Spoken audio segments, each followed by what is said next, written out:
وهو الذي خلق السماوات والأرض بالحق ويوم يقول كن فيكون قوله الحق وله الملك يوم ينفخ في الصور عالم الغيب والشهادة وهو الحكيم الخبير۔ وہ اللہ جس نے آسمانوں اور زمین کو یقیناً پیدا فرمایا حق کے ساتھ، اور اس دن کو جس دن اللہ تعالیٰ فرمائیں گے ہو جا پس وہ ہو جائے گا، اور اس کی بات حق پر مبنی ہے، بادشاہت صرف اسی کی ہے۔ اس دن جس دن سور پھونکا جائے گا، غیب اور حاضر کو جاننے والا ہے، اور وہ حکمت والا ہے، خبر رکھنے والا ہے۔ پچھلی آیات میں اللہ تعالیٰ نے چند ایک احکام بیان فرمائے، آپ صلی اللہ علیہ وسلم کی زبانی یہ بات کہلوائی کہ صحیح راستہ وہ ہے جو اللہ کا راستہ ہے۔ ان ھدی اللہ ھو الھدی، ہدایت کا راستہ وہ اللہ کا راستہ ہے۔ اور چند چیزوں کا حکم ہمیں کیا گیا، ایک تو اللہ رب العالمین کی فرما برداری کریں، نمبر 2 نماز قائم کریں، نمبر 3 ہمیں حکم کیا گیا کہ صرف اسی سے ڈریں، کیونکہ اسی کی طرف جمع ہونا ہے، وہ حساب کتاب لے گا۔ اب اس آیت میں اللہ تعالیٰ نے ان احکام کی حیثیت اور وقت کو بیان کرنے کے لیے، ظاہر کرنے کے لیے اپنی صفات کو بیان فرمایا۔ چند ایک صفات کا یہاں تذکرہ ہے کہ جو رب یہ حکم فرما رہا ہے کہ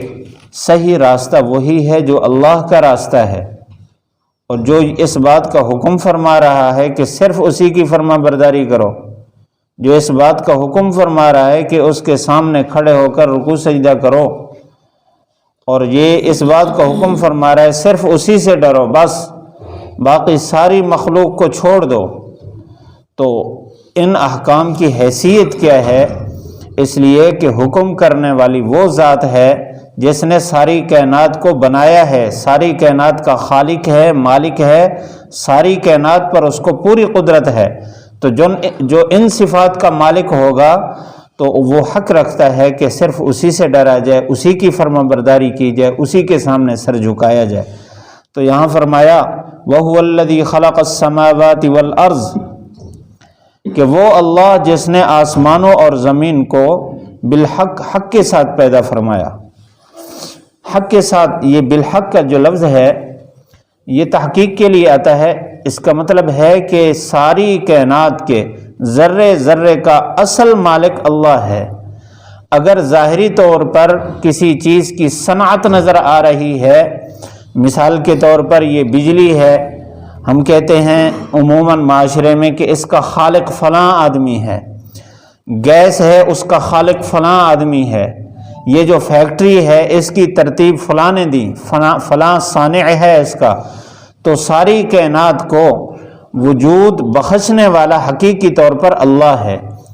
اس بجلی کو بنانے والا اللہ ہے۔ اللہ تعالیٰ نے ایک انسان کے دماغ میں یہ بات ڈالی، اس کو متوجہ فرمایا، اس کی رہنمائی فرمائی، تو یہ ظاہر ہو گئی۔ تو باقی جتنے لوگ ہیں اللہ تعالیٰ نے ان کو سبب بنایا ظہور کا، حقیقت میں اللہ ہی اس کو پیدا کرنے والا ہے، کائنات کا ذرہ ذرہ اس کا خالق اللہ ہے۔ یہاں ایک اعتراض کا جواب بھی ہے، وَهُوَ الَّذِي إِلَيْهِ تُحْشَرُونَ میں پیچھے دعویٰ ہے قیامت کا کہ تم سب نے اللہ کے سامنے پیش ہونا ہے اور وہ حساب کتاب لے گا۔ مشرکین مکہ اس بات کا انکار کرتے تھے، کہتے تھے کیسے ہوگا، آسمان زمین سارا ختم ہو جائے پھر پیدا ہو جائے۔ تو اللہ تعالیٰ نے یہاں فرما دیا کہ جس ذات نے آسمان اور زمین کو ابتدا ہی سے پیدا فرمایا، اس کے لیے دوبارہ پیدا فرمانا کیا مشکل ہے۔ اسی آیت میں آگے لفظ آ رہا ہے یقول کن فیکون، وہ تو کہتا ہے ہو جا وہ ہو جاتا ہے، اس کے لیے تو کوئی مشکل نہیں ہے، اس لیے قیامت یقینی ہے۔ فرمایا یہی بات آگے وَيَوْمَ يَقُولُ كُن فَيَكُونُ، کہ اس دن وہ صرف اتنا کہے گا ہو جا وہ ہو جائے گا۔ اس لفظ کے مفسرین نے کئی مطلب بیان فرمائے۔ ایک مطلب تو یہ ہے کہ مشرکین کے لیے جواب ہے کہ وہ اپنے اوپر تصور کرتے ہیں اور اپنے اوپر قیاس کرتے ہیں کہ ایک چیز ختم کر دی جائے اس کو بنانا بڑا مشکل ہے، دوبارہ اس طرح کا اس میں ضرور کوئی نہ کوئی فرق ہوتا ہے، تو زمین آسمان دوبارہ کیسے پیدا ہوں گے؟ تو فرمایا اللہ کے لیے تو کوئی مشکل نہیں ہے، اللہ تعالیٰ تو اتنا فرما دے ہو جا وہ ہو جاتی۔ یہ جو ہو جائے مفسرین فرماتے ہیں یہ بھی ہمارے سمجھانے کے لیے ہے، ورنہ اللہ کا تو ارادہ کافی ہے، اللہ تعالیٰ کو کہنے کی بھی ضرورت نہیں ہے، ارادے ہی سے ہر چیز کا وجود ہوتا ہے، تو اللہ کے لیے کوئی مشکل نہیں۔ دوسری بات، دوسرا سبق اس میں یہ مل رہا ہے کہ اللہ تعالیٰ نے قیامت کو اپنے علم میں ایسا چھپا رکھا ہے کہ اس کے لیے اللہ تعالیٰ کو کسی لمبے چوڑے پروگرام کی کوئی ضرورت نہیں ہے، بس وہ تو اچانک ہی سامنے آ سکتی ہے، جب اللہ کا ارادہ ہوگا تو اس وقت اس کا وجود ہوگا۔ مشکات شریف کی روایت ہے، آپ صلی اللہ علیہ وسلم نے فرمایا قیامت اچانک قائم ہوگی، یہاں تک کہ ایک آدمی اونٹ کے لیے ایک حوض لیپ رہا ہوگا، ابھی اس نے لیپا نہیں ہوگا قیامت قائم ہوگی، اور اس کے آگے پھر فرمایا اس سے مزید قریب دکان پر ایک آدمی نے کپڑا پھیلایا ہوا ہوگا اور دوسرا اس کو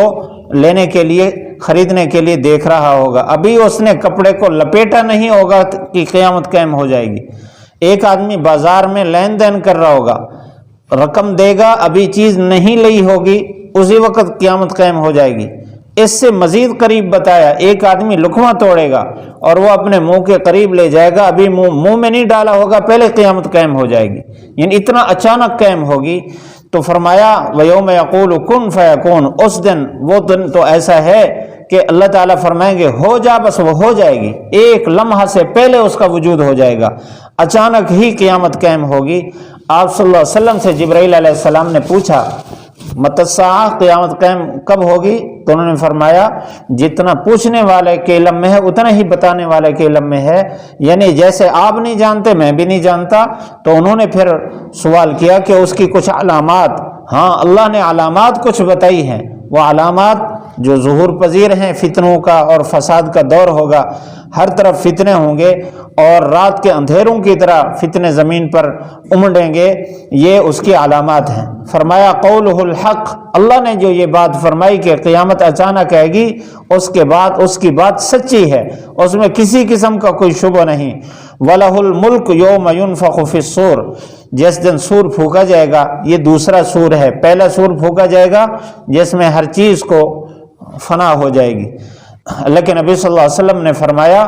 کہ فرشتہ منہ پر وہ جو بجانے والا بغل ہے وہ لے کر یوں کھڑا ہے، اور کان اس نے اللہ کے حکم پر لگا رکھا ہے، بالکل تیار کھڑا ہے، جب بھی اس کو حکم ہوگا فوراً بجائے گا۔ جب بجائے گا تو ہر بندہ یہ سمجھے گا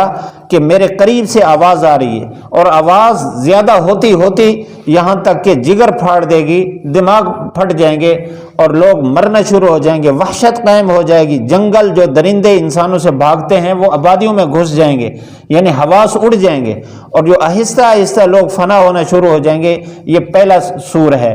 اس کے بعد پھر 40 سال تک وقفہ ہوگا، پھر اس کے بعد اللہ تعالیٰ کی طرف سے بارش ہوگی، جب بارش ہوگی تو پھر دوسرا سور پھونکا جائے گا۔ جس طرح زمین سے بیج نکلتا ہے اور کھیتیاں نکلتی ہیں، ایسے ہی لوگ قبروں سے نکلیں گے اور یوں جمع ہوں گے ایک جگہ، اور آگ آئے گی وہ سب کو جمع کرے گی ایک میدان میں۔ جہاں یہ لوگ رات کریں گے وہاں آگ بھی رک جائے گی، جب صبح کریں گے تو پھر آگ پھر ان کے قریب محسوس ہوگی، یوں سب کو اللہ کا نظام ہے، اللہ تعالیٰ یوں جمع کرے گا، اس کے بعد پھر اگلا نظام ہوگا۔ تو فرمایا یہ دوسرا سور جس دن پھونکا جائے گا اس دن بادشاہت صرف اللہ کی ہے، بادشاہت اب بھی اللہ کی ہے، لیکن اللہ تعالیٰ نے عارضی طور پر بادشاہوں کو تقسیم کر رکھا ہے، عارضی اختیار حقیقی اب بھی اللہ کا چلتا ہے، لیکن یوں لوگوں کے ہاں معاشرتی طور پر ایک بادشاہ ہے، ایک وزیر ہے، امور تقسیم ہے۔ اس دن کوئی امور تقسیم نہیں ہوں گے، اس دن صرف اللہ تعالیٰ کا ہی فیصلہ چلے گا، سب کے یہ عہدے، سب کے یہ مراتب سب ختم ہو جائیں گے۔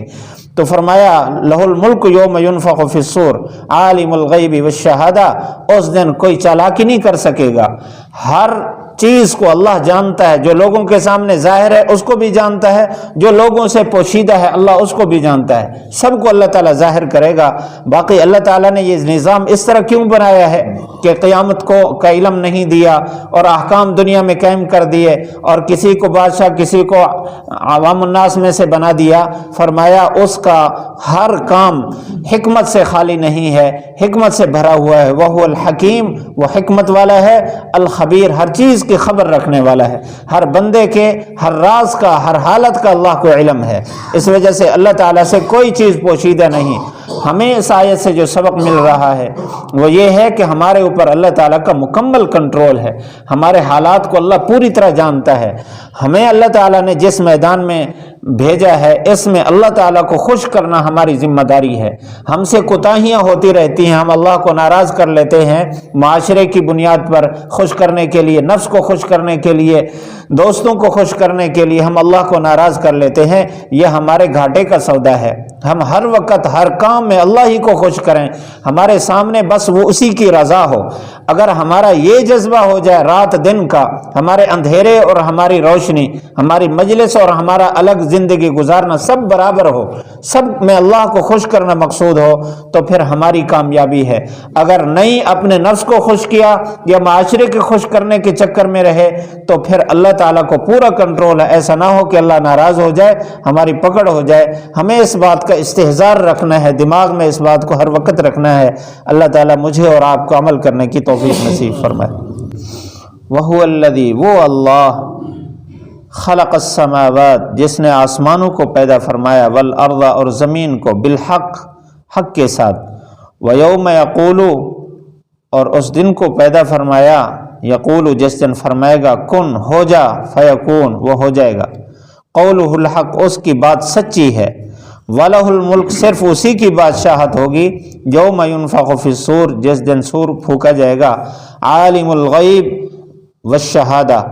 وہ غیب کو جاننے والا ہے اور حاضر کو جاننے والا ہے، وَهُوَ الحکیم، اس کا ہر کام حکمت والا ہے، الخبیر، ہر چیز کی خبر رکھنے والا ہے۔